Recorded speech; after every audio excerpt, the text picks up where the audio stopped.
Está escrito assim: Senhor, disse-lhe a mulher, vejo que tu és profeta. Nossos pais adoravam neste monte. Vós, entretanto, dizeis que em Jerusalém é o lugar onde se deve adorar. Disse-lhe Jesus: Mulher, pode crer-me que a hora vem, quando nem neste monte, nem em Jerusalém adorareis o Pai. Vós adorais o que não conheceis. Nós adoramos o que conhecemos, porque a salvação vem dos judeus. Mas vem a hora, e já chegou, em que os verdadeiros adoradores adorarão o Pai, em espírito e em verdade, porque são estes que o Pai procura para seus adoradores. Deus é espírito, importa que os seus adoradores o adorem em espírito e em verdade. Eu sei, respondeu a mulher, que há de vir o Messias, chamado Cristo. Quando ele vier, nos anunciará todas as coisas. Disse-lhe Jesus: Eu o sou, eu que falo contigo. Neste ponto chegaram seus discípulos e se admiraram de que estivesse falando com uma mulher. Todavia nenhum lhe disse: Que perguntas? Ou por que falas com ela? Quanto à mulher, deixou seu cântaro, foi à cidade e disse àqueles homens: Vinde comigo e vede um homem que me disse tudo quanto tenho feito. Será este, porventura, o Cristo? Saíram, pois, da cidade e vieram ter com ele. Feche seus olhos. Senhor Deus, obrigado por tua palavra, Senhor. Nós lemos uma porção das tuas escrituras, ó Pai. Te pedimos que o Senhor nos oriente, ó Deus, na exposição dessa mensagem. Pedimos que a tua igreja, Senhor, escute a tua mensagem, ouça o teu evangelho, ó Pai. Pedimos que o Senhor toque nos corações, faça a tua obra, Senhor, com essa semente que é lançada, Senhor, com esse ensino que é proclamado, Senhor. Em nome de Jesus, edifica as vidas, Senhor. Para a honra e glória do teu nome nós te pedimos. Amém e amém. Podeis assentar, irmãos. Nós vamos meditar mais especificamente no versículo 23 e 24. E o tema da mensagem será a adoração em espírito. Então nós vamos meditar sobre adoração em espírito, conforme Cristo nos ensina aqui. Então, só para os irmãos verem a ênfase na adoração em espírito e em verdade, nós vamos fazer uma sequência de mensagens. Então vamos abordar a oração em espírito e a oração em verdade também. Mas os versículos 23 e 24 eu vou repetir, os irmãos vão ver que o Senhor fala que é assim que a gente deve adorar a Deus, em espírito e em verdade. Olha lá, o versículo 23. Mas vem a hora, e já chegou, em que os verdadeiros adoradores adorarão o Pai em espírito e em verdade, porque são estes que o Pai procura para seus adoradores. Deus é espírito, e importa que os seus adoradores o adorem em espírito e em verdade. Cristo praticamente repetiu, falou duas vezes, que nós precisamos adorar ao Pai em espírito e em verdade. Primeiro nós precisamos adorar. Falar de adoração é falar de uma coisa séria. Nada do que a gente faça pode ser tão importante como a adoração. O texto diz que o Pai procura adoradores. A adoração é tão importante que o próprio Deus procura adoradores. E na Bíblia, a única coisa que Ele procura de nós, a única vez que o termo procura é atribuído a Deus, Ele procurando alguma coisa em nós, é adoração. Por que Ele procura de nós adoração? Porque nós fomos criados, irmãos, para adorar ao Senhor. Nós fomos criados para exaltar o nome do Senhor. Se você olhar em Apocalipse, a gente tem uma visão muito bonita dos anjos adorando ao Senhor, de uma comitiva de seres celestes prostrados diante dele, dos 24 anciãos orando e clamando e proclamando o nome dele 24 horas por dia, porque toda a criação foi feita para a glória de Deus, irmãos. Então, o fim último nosso, se você imaginar para que eu existo e qual a minha função máxima nesse mundo, é adorar ao Senhor. Deus, a Bíblia diz que Deus nos fez para a sua glória. Então, como que Deus nos fez para a sua glória? Quando nós glorificamos, adoramos o seu nome. Essa é o chamado para a nossa existência, para viver para adorar ao Senhor. Amém, irmãos? Então, em Apocalipse, por exemplo, em Apocalipse 14, 7, está escrito assim, um anjo está dizendo, temei a Deus. Olha o que é que um anjo está dizendo, temei a Deus e dai-lhe glória, pois é chegada a hora do seu juízo. E adorai aquele que fez o céu, a terra, o mar e as fontes das águas. Então o anjo proclama e ele chama os moradores a adorar. Temei a Deus e adorai aquele que fez os céus, a terra e todas as coisas. Na verdade, toda a nossa vida deve ser um culto de adoração ao Senhor, não só nesse momento do domingo. É um momento especial, é um momento que a gente se reúne como igreja. É extremamente importante nós estarmos juntos. Hebreus 10, 25 diz, não deixeis de congregar. É um mandamento bíblico, irmãos, não é opcional. Nós vivemos como igreja, como congregação. Então é importante esse momento, mas toda a nossa vida é uma vida de adoração a Deus. Paulo fala em Romanos 12, 1. Rogo-vos, pois, irmãos, pelas misericórdias de Deus, que apresenteis o vosso corpo por sacrifício vivo, santo e agradável a Deus, que é o vosso culto racional. O que é o meu culto racional agora no Novo Testamento, conforme o apóstolo Paulo? Apresentar a minha vida, o meu corpo, como sacrifício vivo, não morto, porque nós não vamos ser abatidos no altar. É um sacrifício vivo, a minha vida está ofertada ao Senhor, como sacrifício vivo, santo e agradável ao Senhor. Isso é o nosso culto racional. A salvação está ligada à adoração. A questão da adoração é muito importante. A gente pode voltar no João 4 e a gente vai ver que salvação e adoração, elas têm uma ligação muito próxima. João 4, 23 diz assim, mas a hora vem e já chegou. 22, melhor dizendo, 4, 22. Jesus responde para a mulher, vós adorais o que não conheceis. Nós adoramos o que conhecemos porque a salvação vem dos judeus. Nós adoramos o que conhecemos porque fomos salvos. Salvação e adoração, elas têm uma ligação muito próxima. É impossível adorar a Deus se não foi salvo. E adorar verdadeiramente a Deus implica que você é um cristão, salvo pelo Senhor. Adoração e salvação, então, tem uma ligação muito próxima. Nós fomos salvos para adorar, irmãos.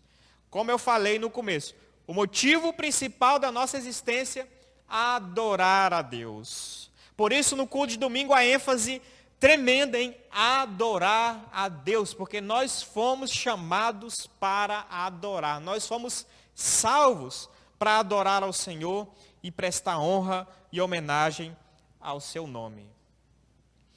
O pastor John Piper, ele afirma o seguinte, as missões não representam o alvo fundamental da igreja.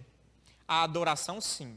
Olha que interessante, até mesmo o evangelismo e missões são extremamente importantes. Mas qual é o alvo principal da igreja?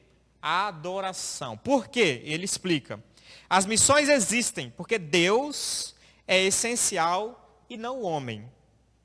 Quando se encerrar esta era e os incontáveis milhões de redimidos estiverem perante o trono de Deus, não haverá missões, não haverá evangelismo.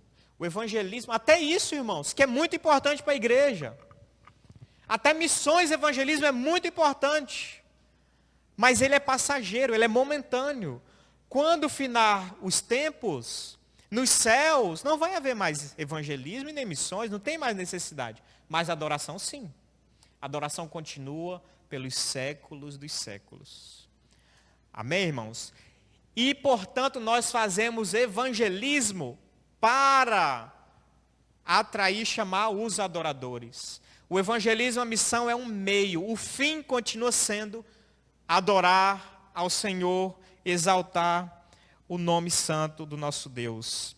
Amém, irmãos? Adoração é muito importante. Por isso, o nosso tema. Assim podemos dizer que a adoração é nossa prioridade suprema. Se nós sentarmos como igreja e formos debater o que é prioridade suprema para a igreja hoje, E aí, às vezes, podem vir diversas sugestões. A gente precisa reformar, a gente precisa pintar, a gente precisa evangelizar, a gente precisa fazer tais cursos e tais estudos na escola bíblica, a gente precisa de sala de criança, a gente precisa de professores para criança, a gente precisa de luzes, a gente precisa de melhorar a filmagem, a gente precisa de um monte de coisa.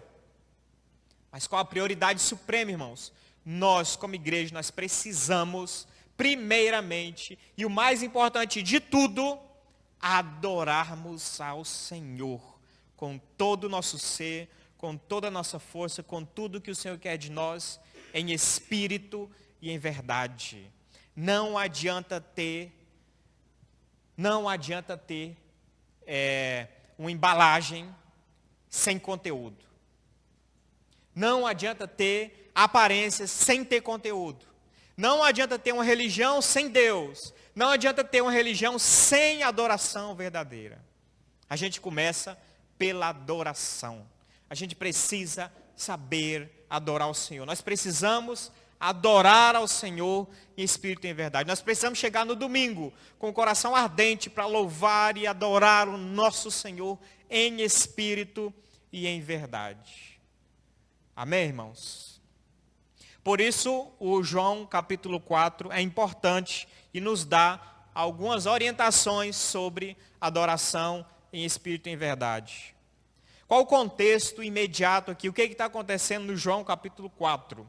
Nós temos o encontro de Jesus com a mulher samaritana, um encontro extremamente diferente. Naquela época não se falava, né, o homem não falava com a mulher, não tinha essa liberdade, essa intimidade. E Jesus, sentando lá naquele poço, meio-dia, sol quente, vendo a mulher pegando água, ele toma, de certa forma, uma liberdade. Ele rompe até um protocolo da época e ele fala com a mulher. Fala, por favor, você poderia me dar um pouco dessa água aí? Imagina, irmãos, às vezes, eu fiquei meditando nisso, sobre minha vida. Às vezes eu sou acanhado, às vezes a gente é tímido, fechado, e a gente não consegue falar com a pessoa do lado, irmãos. Não consegue falar com o vizinho, não consegue cumprimentar, às vezes, um colega, um parente. Uma pessoa desconhecida, então, abordar, conversar, nosso Deus, para alguns é impossível. E ainda mais para levar o evangelho. Então, Jesus puxou conversa, irmãos. Nem conhecia a mulher, assim, humanamente falando, não conhecia, a mulher estava lá, não era protocolo da época, homem não falava com a mulher. E ele chegou e falou. E ainda falou, ainda foi pedir ainda. Me dá um pouco da sua água. Eu acho que tem uma lição para nós, irmãos. É claro que ele estava querendo conversar. É claro que ele tinha propósito nessa conversa, irmãos. Jesus não ia ficar tagarelando à toa. É claro que tinha propósito. Como tudo que ele fez teve propósito, tinha propósito de conversar com essa pessoa. Na verdade, ele queria, de fato, levar uma mensagem. Ele pediu água e depois ele falou, eu tenho água da vida, você não quer essa água da vida? Quem beber dessa água nunca mais terá sede. Olha o que Jesus já propõe, ele pede um copo d'água, H2O, irmãos. E depois fala, eu tenho água viva para oferecer. Aquele que beber da minha água nunca mais terá sede, pelo contrário, do seu interior fluirão rios de água viva, transbordarão. Olha que maravilha isso, irmãos. Uma conversa, um diálogo, às vezes, despretensioso, informal, simples. E Jesus já propõe algo maravilhoso para essa mulher. Além do mais, ele começa a conversar com a mulher, e aí, de repente, ele também fala tudo sobre a vida daquela mulher. Olha, eu sei que tu foi casada com vários homens, tu tiveste já 5 homens, e o homem que você está não é teu marido. E falou já tudo sobre a vida daquela mulher, sem conhecer ela. E a mulher então arregalou os olhos. Mas como é que você sabe da minha vida? Aí ela fala, no começo do texto que a gente começou. Senhor, disse-lhe a mulher, vejo que tu és profeta. Então aqui começa a mudar a história, irmãos. Ela olha para Cristo de um modo já diferente. Depois que ele desvendou e mostrou a vida da mulher inteira, ela já fala, o Senhor é profeta.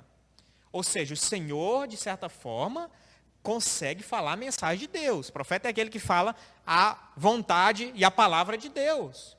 O Senhor consegue fazer isso. O Senhor consegue ter essa palavra. O Senhor consegue falar comigo dessa maneira.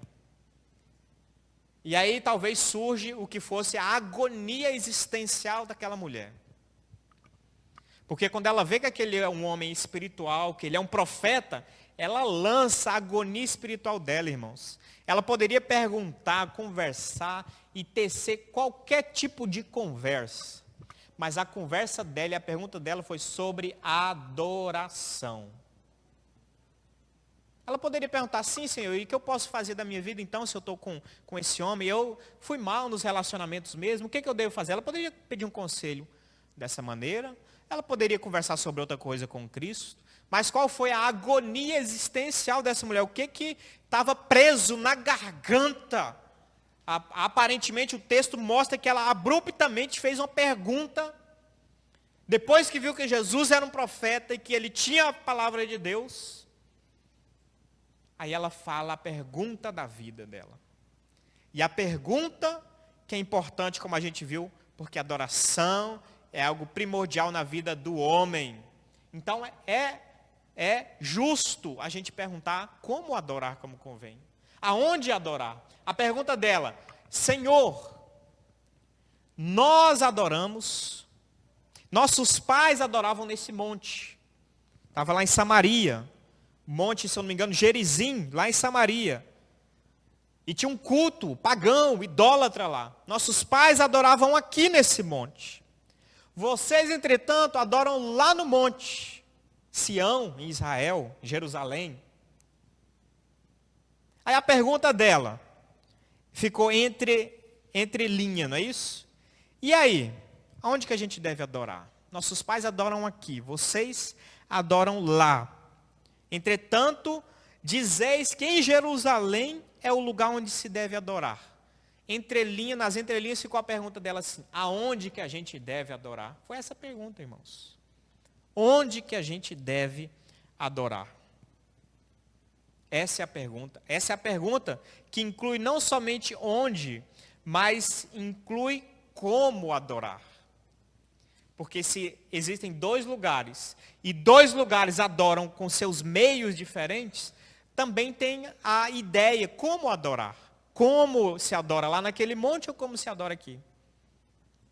E Jesus Cristo não foge, ele responde no versículo 22. E Jesus Cristo não é grosso, como eu falei. Algumas respostas parece que Jesus, mas Jesus é honesto. Deus é honesto. Deus fala a verdade para as pessoas não serem enganadas.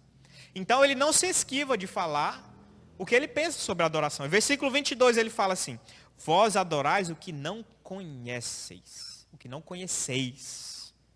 Nós adoramos o que conhecemos, porque a adoração vem dos judeus. Se fosse em termos modernos, irmãos, o diálogo seria mais ou menos assim. Eu fico até imaginando como seria o diálogo em termos modernos. A pessoa chega e fala, a gente deve adorar como? É o Deus da Bíblia ou é o Deus do não sei que lá, da religião fulana de tal? Aí eu fico imaginando o diálogo hoje, aí você fala assim, imagine Jesus falando assim, vocês adoram o que não conhecem. Aí a pessoa respondendo assim, você é o dono da verdade então? Então você quer ser o dono da verdade agora. Não é, irmã? Não é, irmã? Então você que é o dono da verdade, você que é o sabichão agora. Nossa, que arrogância sua. Mas Jesus fala, vocês adoram o que vocês não conhecem. Há um problema objetivo, de fato, vocês adoram o que não conhecem. E a adoração vem dos judeus. No sentido de que vem de um povo qualquer, ou é uma cultura qualquer, não. Vem dos judeus no sentido de, é um povo chamado por Deus, a esse povo foi entregue a aliança, a esse povo foi entregue as leis, a esse povo foi entregue os mandamentos, a esse povo foi entregue um templo, um sacerdócio, um sistema de culto. A esse povo Deus se revelou, por isso que vem deles. Amém, irmãos? É uma verdade objetiva. É uma verdade objetiva. O Senhor está falando, e mais na frente ele fala, eu sou o caminho, a verdade e a vida, ninguém vem ao Pai se não for por mim. E aqui ele fala quase a mesma coisa, ele diz, essa adoração aí está com problema, porque vocês estão adorando o que vocês não conhecem. Há um problema aí. De certa forma, isso se aplica ao mundo inteiro, irmãos. De certa forma, a mensagem de Cristo é a mesma para o mundo hoje. A mesma coisa ele pode dizer para o mundo inteiro hoje. Vocês estão adorando o que vocês não conhecem. Vinde a mim e bebam das Escrituras. Bebam do caminho da verdade e da vida. Porque a adoração verdadeira, a salvação verdadeira, procedeu dos judeus. Procedeu da aliança com Cristo que começou, de Deus que começou com os judeus. E continuou em Cristo, o cabeça, que era judeu, o descendente da mulher, o filho de Davi, irmãos. E depois continuou com a sua igreja. É essa a mensagem que ele está falando em um versículo só. Vós adorais o que não conhecem. Nós adoramos o que conhecemos. É um pré-requisito da adoração, conhecer. Nós conhecemos o que adoramos, irmãos. Ele fala aqui, versículo 22, nós adoramos o que conhecemos. A parte do conhecimento, a parte do entender, a parte da verdade, é importante sim. Hoje no mundo, até no meio dos evangélicos, está desaguando a importância do conhecimento, da verdade, da firmeza, de doutrinas, de teologia saudável e bíblica, de estrutura bíblica. Mas a igreja do Senhor vai continuar falando. É necessário o conhecimento, é necessário a verdade. A Bíblia diz que a igreja é a coluna e o baluarte da verdade, irmãos. Verdade essa é objetiva no Novo Testamento, não é a minha verdade, não é o que eu invento, é a palavra de Deus. O próprio Evangelho de João 17, santifica-os na verdade. A tua palavra é a verdade. Quando nós falamos de verdade, nós estamos falando de uma série de coisas, de Cristo, da palavra de Cristo e de toda a palavra de Deus nas Escrituras. Isto é a verdade, é a palavra inteira, é a Bíblia inteira, é o conhecimento inteiro da verdade de Deus. Isso é importante, irmãos. Nós conhecemos, adoramos o que conhecemos. Está vendo a diferença, irmãos? Se Cristo chegar hoje e olhar para nós, Ele vai dizer para nós, vocês adoram o que não conhecem. Ou vai falar assim, nós, e já nos inclui, nós adoramos o que conhecemos. O que Cristo diria para nós hoje? Eu creio que o Senhor olharia para nós, para o seu povo, e para a Igreja Batista Reformada de Porto Velho. E falaria, nós adoramos o que conhecemos. Amém, irmãos? Nós adoramos e nós conhecemos, em nome de Jesus. É preciso, irmãos, é preciso conhecimento, é preciso ter firmeza na palavra de Deus. Então a gente chega a uma pergunta, por que adorar em espírito? Porque o Senhor falou, né? Nós adoramos e conhecemos. E mais na frente, ele fala, olha, a hora vem e já chegou em que os verdadeiros adoradores adorarão o Pai em espírito e em verdade. Por que adorar em espírito? Só dá um pensamento geral, porque nós vamos depois nos aprofundar melhor. Por que em espírito? Primeira coisa, e a justificativa máxima, por que a gente faz alguma coisa. Por que as coisas são assim? A gente pode perguntar assim, por que a gente faz assim como cristão? Por que no cristianismo as coisas são assim? A resposta básica é, porque tudo o que fazemos nós temos que ver em Deus, ou sermos ensinados por Deus. Deus é a fonte. Adoração em espírito não é porque nós inventamos. Adoração em espírito é porque Jesus falou, e porque Jesus justificou por que ela deve ser em espírito. Olha como o texto é completo, irmãos, e às vezes a gente não observa os detalhes. Mas vem, versículo 23, mas vem a hora e já chegou em que os verdadeiros adoradores adorarão o Pai em espírito e em verdade, porque são estes que o Pai procura para seus adoradores. Deus é espírito. Por que nós adoramos em espírito? E por que a adoração deve ser em espírito? Porque Deus é espírito, irmãos.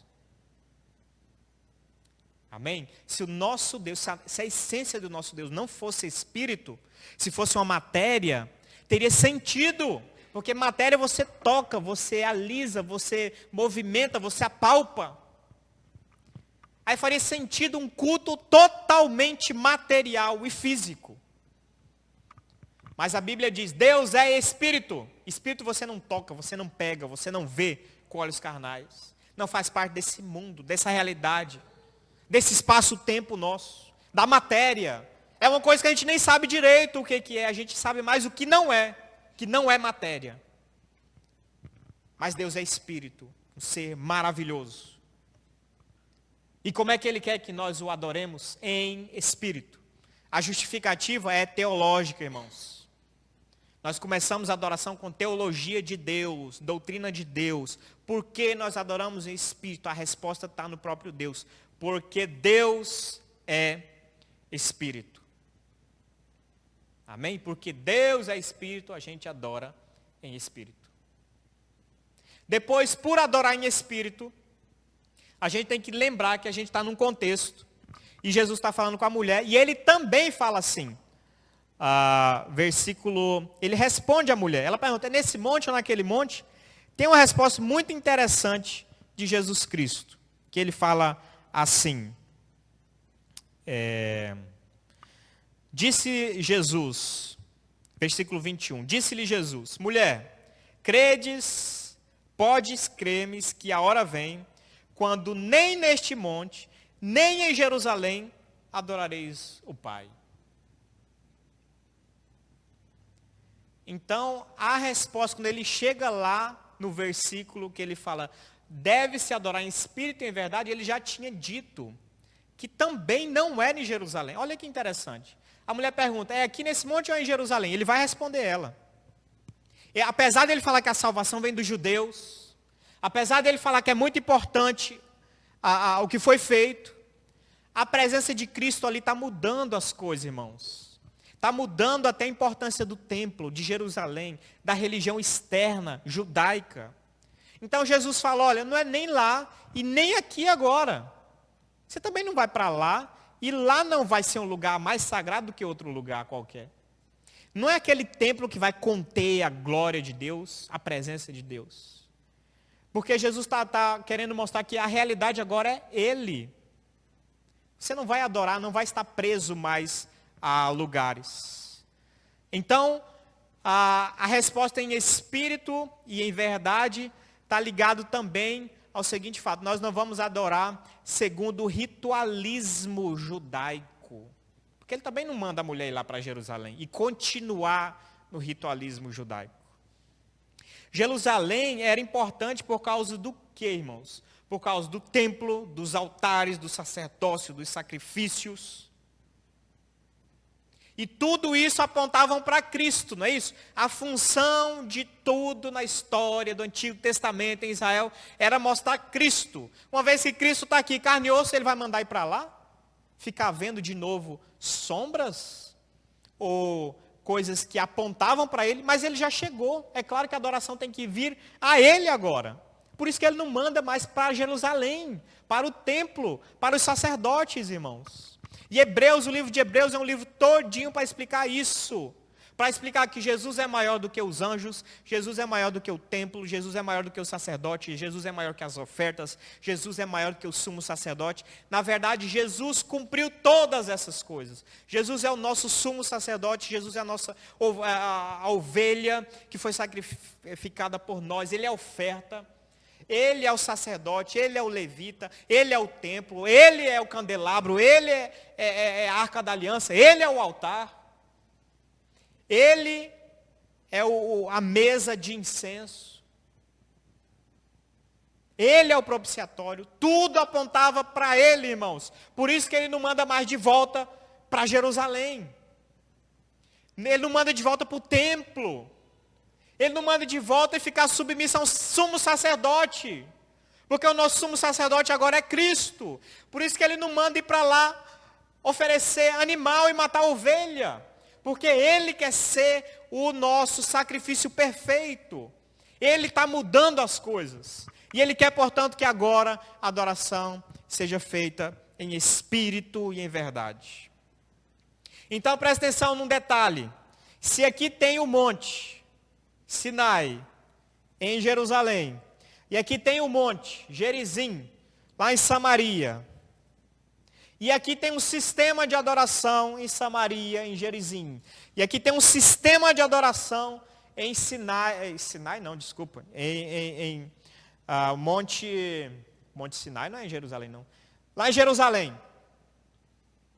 Esqueci o nome do monte lá. É um monte, Monte Moriá.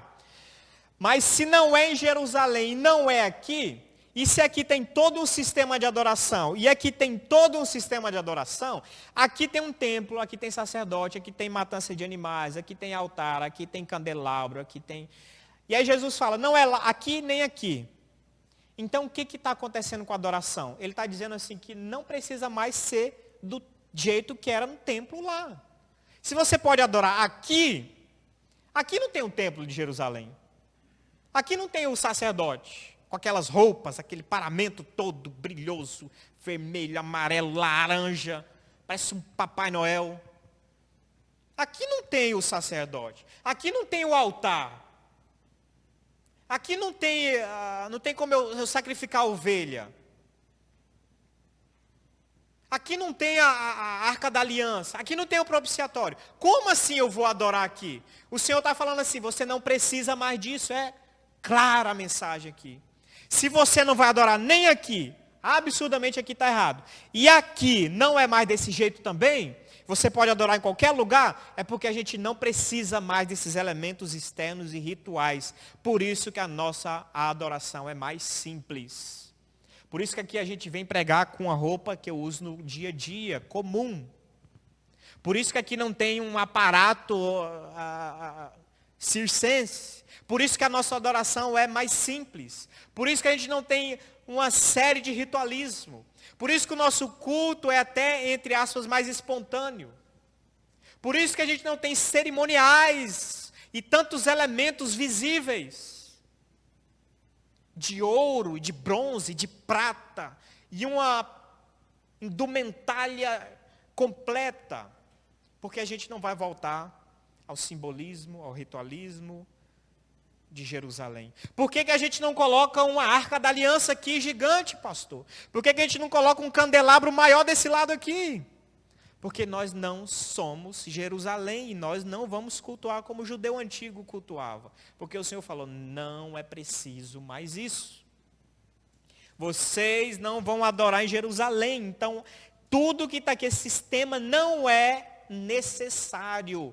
Não é obrigatório, mas você vai poder me adorar em espírito e em verdade e em qualquer lugar. Amém, irmãos? As questões externas agora são irrelevantes e o que é fundamental para Cristo agora é o que está dentro. Está vendo a mudança que ele faz? Lá você tem muita coisa externa. Lá você tem muita coisa bonita. Lá você tem muita coisa aparente. Você tem uma religião toda externa. Mas isso para mim não é o principal. O principal para mim é o que está dentro. Eu quero que seja feito em espírito e em verdade. Eu quero que o reino de Deus esteja no seu coração e não bordado numa cortina de uma igreja. E não pintado numa parede. E não representado num baú de ouro. O reino de Deus tem que estar dentro do seu coração. A religião em espírito é infinitamente melhor. Porque ela é em espírito e em verdade, ao contrário de ser uma religião externa e às vezes falsa. Jesus mesmo criticou: esse povo honra-me com os lábios, mas o seu coração está longe de mim. Mateus 15:8. Esse povo, falando para Israel daquela época, apóstata: esse povo me honra com os lábios, mas o coração está longe de mim. A mentalidade dele estava aqui ainda em Jerusalém, estava no templo, estava na religião externa ainda. Externamente eles dão dízimo da hortelã e do cominho. Externamente eles fazem longas orações nas praças públicas. Externamente eles parece que guardam os mandamentos e ainda aumentaram mais 600 mandamentos. Externamente era um rigor absurdo. Aí Jesus fala assim: vocês parecem sepulcros caiados, por fora bonito, branquinho, pintado, por dentro carniça e morte e podridão. Ou como diz o ditado, por fora bela viola, por dentro pão bolorento. Não é isso? Tem um ditado aí? Então é mais ou menos isso que o Senhor está mudando e trabalhando. A nossa mentalidade. Quando eu falo em espírito, eu estou falando de adoração também distante de elementos e ritualismos dessa natureza, materiais, coisas que eu tenho que ver, tocar, apalpar, pegar, cheirar. Minha fé é baseada nessas coisas que eu pego. Isso é mais característica do paganismo, irmãos. Quando você tem que sacrificar alguma coisa, quando você tem que pegar em alguma coisa, quando você tem que tocar em alguma coisa, quando você tem que se cortar e sentir alguma coisa, doar alguma coisa. Isso é mais característico do paganismo do que é da religião que Cristo queria estruturar, que é em espírito e no espírito adequado do Evangelho. Amém, irmãos? Então, nessa adoração em espírito, nós vamos ter várias mensagens. Hoje a gente vai abordar só um ponto dela. Nós terminamos a introdução, então nós vamos abordar um ponto da mensagem hoje. Um ponto. Depois a gente continua nos outros domingos. Um ponto da adoração em espírito. Ela deve ser interna. Quando a gente adora em espírito, isso deve ser uma adoração interna, que venha do coração, que venha do nosso interior. Efésios 5,19 diz o seguinte. Efésios 5,19. Está falando sobre o louvor, mas nós vamos aplicar a toda a realidade da nossa adoração. Aí está escrito assim. 5,18 primeiro. E não vos embriagueis com vinho, no qual há dissolução, mas enchei-vos do Espírito. Versículo 19 agora. Falando entre vós com salmos, entoando e louvando de coração ao Senhor com hinos e cânticos espirituais. Amém? O que ele fala assim quando você está entoando cânticos e louvores de coração? Adoração interna. Eu vou cantar, eu vou louvar, eu vou orar, eu vou ler a Bíblia, mas vai ser de coração. Eu venho para a igreja porque eu amo ao Senhor, porque eu adoro o meu Deus, porque eu tenho satisfação na lei do Senhor, eu tenho satisfação em servir a Deus. Eu faço de coração ao Senhor, eu faço de coração a Deus. Amém, irmãos? A adoração agora é numa perspectiva espiritual, em uma perspectiva de coração. Isso é muito importante. Aí a gente pode perguntar, então Israel nunca adorou verdadeiramente? Porque ele estava repleto de simbolismo, era muito externo, e a gente fala que é de coração agora, e sem essa simbologia toda. Então Israel nunca adorou ao Senhor? Resposta é sim, irmãos. Se e aqueles que compreenderam de fato qual era o objetivo do símbolo e da tipologia, da simbologia de Israel. Porque a simbologia de Israel era apontar para Cristo. E apontando para Cristo e o adorador entendendo isso corretamente, ele ia adorar de coração. Ele ia fazer sua oferta lá, mas ele ia falar, ele ia saber que aquilo representava o Senhor que ia morrer para salvar a ele. Quando ele entregasse ao dízimo, ele ia entender que era uma ordenança do Senhor, que o Senhor queria que ele trabalhasse para o seu reino, e não fosse avarento, ganancioso, etc. Ele ia entender o fundamento da questão. Quando ele fizesse todas essas coisas, eles não confiariam nas obras, ele confiaria em Cristo também, do mesmo jeito, em Deus e no Messias. Eles teriam condições, esses símbolos iam conduzir eles para a adoração em espírito e em verdade também. Agora o problema é que eles pararam no símbolo. Um exemplo, imagine que eu sou uma pessoa dessa que não entendi o símbolo, para que serve, estou no Antigo Testamento. Pego que nem um condenado. Não, mas eu sei que se eu levar uma ovelha e matar ela, está resolvido o sistema. Vou lá, pequei, errei, caloteei meu irmão, fiz alguma coisa lá. Não, mas aí, vou lá no sacerdote, está aqui a ovelhinha, mata ela, eu vou embora, e no outro dia o que é que eu faço? Peco e continuo pecando, e dou calote, não sei o quê, e daqui a pouquinho eu levo outra ovelha aqui, mata aqui, sacerdote, porque isso aqui não entendeu, esse é o problema. Por isso que desde Samuel vem falando assim, obediência eu quero e não sacrifícios. Começo, lá em Samuel. Deus não queria sacrifício? Claro que queria, teve todo um sistema, mas ele não queria sacrifício dessa maneira. Ele não queria que fosse usado o sacrifício de maneira errada. O primordial era também entender o que era o sacrifício. Para que era o sacrifício? E o primordial era obedecer ao Senhor. Então o Senhor fala, obediência eu quero e não sacrifício. É melhor e é primordial que está dentro do que o externo. E aí nesse sentido eu vou abrir aqui só alguns salmos para vocês verem quem entendeu esses salmos, o que eles falaram, irmãos, e como eles se manifestaram. Quem entendeu essa mensagem? Só escute alguns salmos, ouça alguns salmos importantes. Uma coisa, Salmo de Davi, uma coisa eu peço ao Senhor e a buscarei. Se fosse você tem um desejo para fazer, um pedido tem ao Senhor, e esse eu vou fazer nessa noite. O que você pediria? Davi fala, uma coisa eu peço ao Senhor, e a buscarei, que eu possa morar na casa do Senhor todos os dias da minha vida, para contemplar a beleza do Senhor e meditar no seu santo templo. Olha a adoração em espírito. Olha o coração sedento por Deus. Olha o coração que quer Deus mais do que todas as coisas do mundo. Quem gastou esse pedido pedindo um carro aí, irmãos, pecou.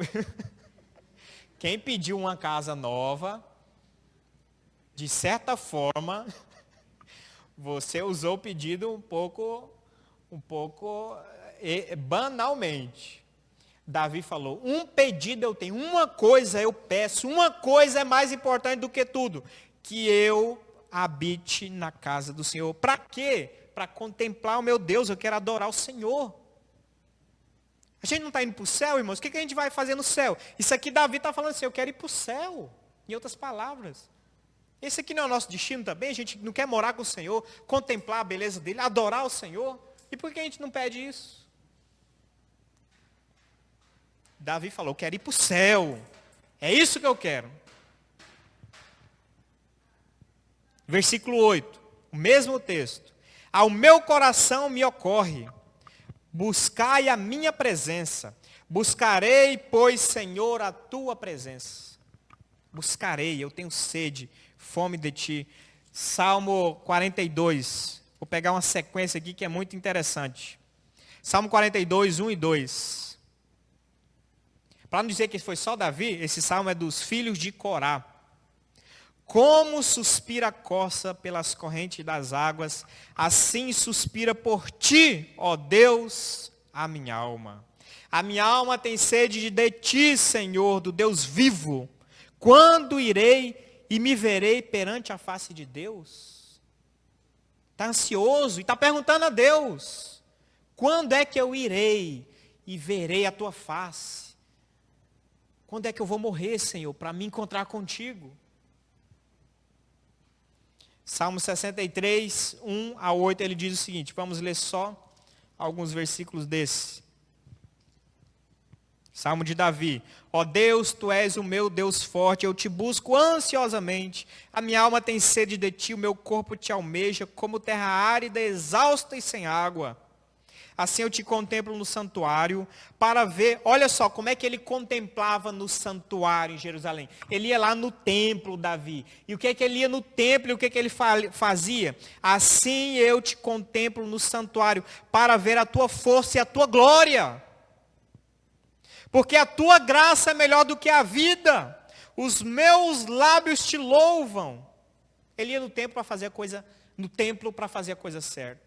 Ele não ia no templo para apaziguar a consciência pesada de erros. Ele não ia no templo para pagar promessas. Ele não ia no templo forçado.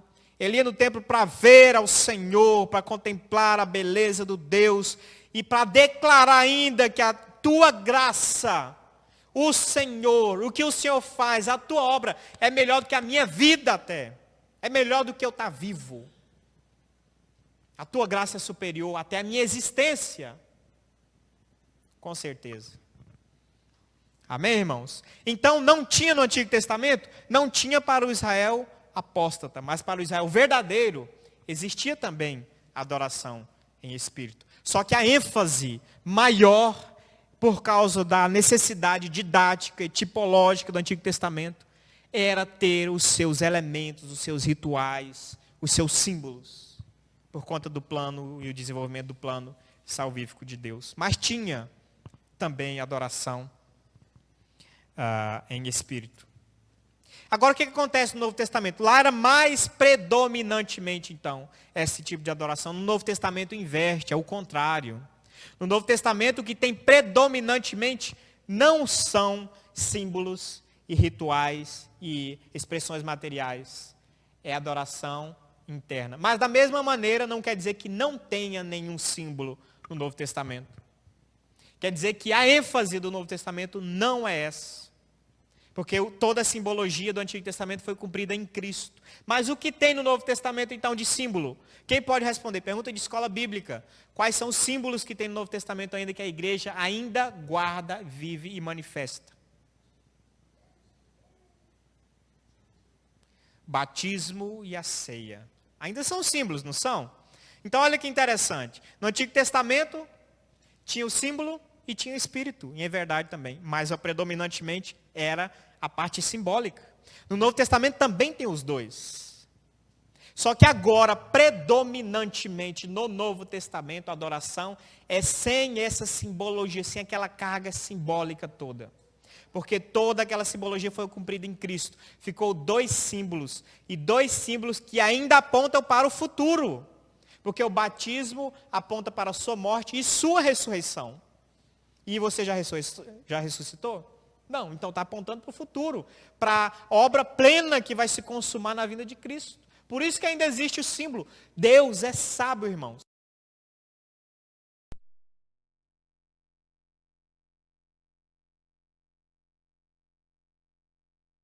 Jesus explica, quando a gente toma ceia, toda vez a gente lê.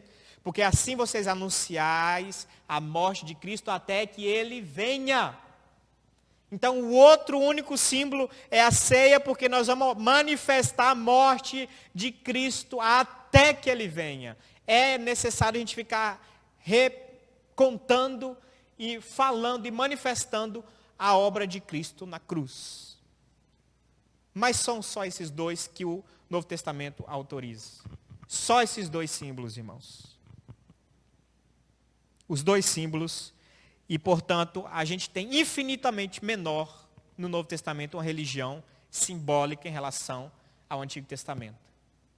Agora eu preciso, portanto, voltar à simbologia. Por que a gente não volta à simbologia do Antigo Testamento? Por que a gente não faz um templo de Salomão, como foi feito em São Paulo? Por que a gente não faz um projeto, igreja aqui, vamos fazer um projeto em Porto Velho, construir um templo de Salomão e cultuar daquela maneira? Porque a gente leu João 4. E Deus falou, não é lá e nem lá, não é desse jeito e nem desse jeito, mas é em espírito e em verdade. Amém, irmãos? Algumas aplicações e a gente já finaliza. Basicamente 2 aplicações, mais para o contexto da igreja e o contexto de adoração. Primeiro, a adoração verdadeira não está ligada a locais sagrados. Jesus falou, não é aqui e nem ali. Ou seja, não tem local sagrado no Novo Testamento. E por quê? Bem lógico. Porque Deus está redimindo, irmãos, todas as coisas. Não tem um lugar sagrado porque Ele está trabalhando com o mundo inteiro, com o cosmos inteiro. Tem uma palavra que diz que toda a terra se encherá do conhecimento de Deus, como as águas cobrem o mar. A vontade de Deus e o ministério de Deus, Ele está trabalhando para restaurar as coisas e santificar o cosmos inteiro, não é só Jerusalém. Não é uma terrinha, não é um Porto Velho, uma cidade. Não, por isso não existe um lugar mais privilegiado por Deus do que outro. Amém? Então, a adoração verdadeira não está ligado a locais sagrados. A presença de Deus hoje está nos céus e na vida dos irmãos e na sua igreja por meio do Espírito Santo. A gente sabe disso. Então, conclusões a respeito disso. Primeiro, não há edifícios santos. Isso aqui não é um edifício santo. Santos somos nós. Deus não mora aqui. A gente pode dizer até que isso não é a casa de Deus. A casa de Deus somos nós. Não há lugar santo, não há objetos santos, por meio dos quais a bênção de Deus é mediada. Não há, vamos ungir alguma coisa, vamos ungir sua carteira e sua carteira vai ser santa. Não há objetos santos. Não há objetos alvo de bênção de Deus, materiais. Não existe no cristianismo amuletos da sorte. Não existe um objeto que eu vou colocar no pescoço, uma gargantilha que vai me proteger do mal. Não existe um pé de coelho que eu vou pôr no bolso e vai me livrar do olho gordo. Não existe uma fechadura que eu ponho atrás da porta que ela vai ter poder para me livrar do mal. Não tem sal grosso no canto da casa que dê jeito. Não tem sal grosso que tem poder para repreender ninguém. Não tem alho para repreender vampiro. Não tem nada disso, irmãos. Jesus nunca autorizou a gente a trabalhar com isso. Nunca. Amém? A Palestina não é uma terra santa, no sentido de que Deus é mais presente lá do que no Brasil, por exemplo. Você não vai ser um cristão melhor se você for para a Palestina e fazer uma migração para lá, religiosa. Você não vai ser um cristão melhor e mais abençoado se você for batizado no Rio Jordão. Porque a água do Rio Jordão é a mesma fórmula da água do Madeira aqui. É o mesmo H2O e talvez mais poluído lá. Não existe isso na Bíblia de ter um lugar. Meca não é melhor do que outros lugares. Não tem lugar abençoado. Quando Jesus fala isso, ele desmonta isso tudo. Ele fala, não é aqui que vocês vão adorar e não é lá também. Vocês vão adorar em espírito e em verdade. Ele desmontou isso tudo numa palavra só. A segunda e última aplicação. Então, como igreja, irmãos, pelo amor de Deus, como igreja, pelo amor de Deus, a gente precisa aprender que nós não cultuamos nessas categorias. Nós não cultuamos aqui, assim. Amém? Eu não vou pregar para as pessoas por aí para falar que aqui, nesse templo, ela vai ser santificada. Aqui, só aqui. Esse lugar é consagrado. Esse lugar é abençoado. Não, porque no dia que a gente sair daqui para outro galpão, o outro lugar vai ser abençoado também, né? Não vai ficar benção aqui, né? A gente vai arrastar ela junto. Amém, irmãos? A igreja deve ter o cuidado de não sucumbir à tentação de retornar à adoração tipológica, material, ritual do Antigo Testamento. Então, outra aplicação bem direta desse texto. Como significa isso? Os ministros hoje da palavra não são sacerdotes, como o sacerdote do Antigo Testamento. O sacerdote do Antigo Testamento era mediador. Você ia até ele e ele, de certa forma, te levava a Deus. No Novo Testamento, o Novo Testamento diz assim: você é o sacerdote da sua vida. Nós, como igreja, juntamente somos sacerdócio real, nação santa, 1 Pedro 2, 9, se eu não me engano. A igreja inteira é chamada de sacerdócio. Então, a gente não pode voltar para o passado, irmãos, e regredir. Eu não sou sacerdote, no sentido de ser mediador entre você e Deus. Você é o sacerdote da sua vida. Você pode orar e Deus vai ouvir. Você pode entrar na presença de Deus. A sua oração é eficaz. Olha que maravilha, uma dádiva que você tem, Deus está colocando na sua vida e na sua mão, e às vezes a gente quer terceirizar para outro. Então a gente não tem sacerdote, a gente não tem templo como o de Jerusalém, santo, sagrado, ritualístico. Isso aqui não é um templo nesse sentido. A gente não tem altar. No Novo Testamento não existe altar. O altar era no Velho Testamento, apontava para Cristo. O último altar foi a cruz de Cristo. Cristo foi colocado no altar, sacrificado no altar de holocausto. Isso aqui não é altar. Isso aqui é um púlpito. Não é altar. Isso aqui não é mais sagrado do que aí, irmãos. Tem gente que tem medo. Tem gente que tem medo de pisar às vezes. Não, eu não vou subir no altar. O único medo que você tem que ter é de cair o degrau, irmãos. Mas não tem nada aqui mais espiritual nessa região, nesse tapete verde, não tem nada mais especial do que tem aí. Antigamente eu vivi isso. Os pastores, as crianças, bateria, tal instrumento, as crianças não podiam relar, porque eram consagradas a Deus, eram instrumentos santos. Eu entendo que não pode mexer, porque vai quebrar, estragar, mas não tem nada de especial num teclado que não se possa tocar e relar, porque ele é sagrado, ele tem um objetivo. Se tocar aqui, você vai poluir, contaminar e não vai transmitir para a igreja determinada bênção. Vai manchar o louvor, porque você tocou impuramente num teclado, ou num instrumento, ou uma criança foi lá e usou inadequadamente e vai macular o louvor. O objeto não é sagrado, irmãos. O sagrado é o tocador. Amém? Quem é consagrado, dedicado ao Senhor, é a pessoa. Então a gente não tem altares, não tem sacrifício como no Antigo Testamento. Por favor, não traga ovelha, cabrito, vaca para a gente sacrificar aqui, irmãos. Por favor, a gente não faz isso. Agora, no dia que a gente marcar um churrasco de comunhão, se você quiser dar um cabrito, é bom. Cabrito assado, carneiro. Aí é outra situação. Não existem lavagens cerimoniais, rituais, procissões, trajes clericais. Tem uma roupa para o pastor. Veste o colete, veste o sobrecolete, o que vem por cima do colete, uma sobrepeliz, aí vem o manto, a toga, o turbante, o coturbante, o que vem atrás do turbante. Sabe, parece um pinguim depois, não consegue nem mexer. Não existe uma paramentália santa, irmãos. Não existe uma roupa santa, ou que nos deixe mais santo. Agora também você não vai andar pelado, né? É outra situação. Né? O vestimento adequado, né? Nesse sentido, irmãos, a gente não tem no culto chofar, candelabro, arca da aliança, danças típicas de Israel. A gente não volta, e vocês já viram muito isso por aí, né, irmãos?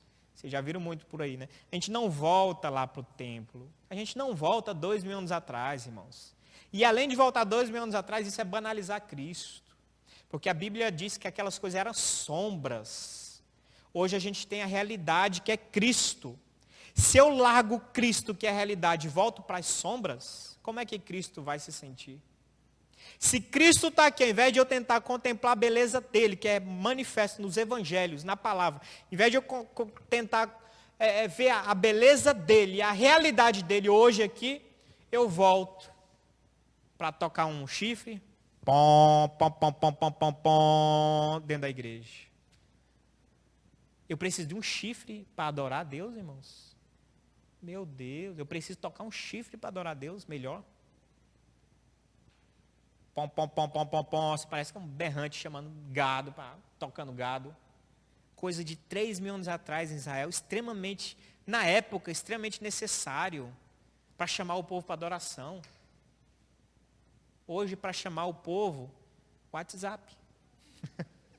Irmãos, 7 horas tem culto. Era o chofar deles, irmãos. Amém? Então, candelabro, aquela procissão toda, então não tem, irmãos. Símbolos, cerimônias e movimentos estranhos devem ser evitados se não forem exigidos pela Escritura. Por isso que tudo que é simbólico, material, visível, se a Escritura não autoriza, e ela só autorizou batismo e ceia, a gente não inventa. Amém? Agora vocês vão entender o nosso pensamento. Por que que artes, teatro e dança não entram? Porque eles têm justamente essa categoria de serem simbólicos. Uma arte, ela está apontando para alguma coisa. Uma dança, ela está apontando para alguma coisa. É simbólico. Um teatro, ela está apontando para alguma coisa. É simbólico. E a Bíblia diz que símbolo, simbolismo, ritualismos e formalismos, a gente vai ter o batismo e a ceia. No Novo Testamento é isso, são os elementos do culto. Sabe quais são os elementos que entram no culto? Que a Bíblia autoriza no culto público? É a leitura bíblica, é claro, a pregação da palavra, a oração, o batismo e ceia, ceiar, o dar contribuições, porque fazia parte do culto e é citado no Novo Testamento. E só. São esses os elementos. A gente gira em torno desses. É oração, é pregação, louvor, melhor dizendo, esqueci o louvor também. Oração, pregação, louvor cantado congregacionalmente, toda a igreja cantando. Batismo, ceia e ofertório. Fechou, esse é um culto do Novo Testamento. Amém, irmãos? Porque a gente tem um medo de voltar, e se a gente abre uma exceção, aí vem outra, e vem outra, e vem outra. Daqui a pouquinho a gente não está com culto. A gente está com uma programação inteira, um leque de opções.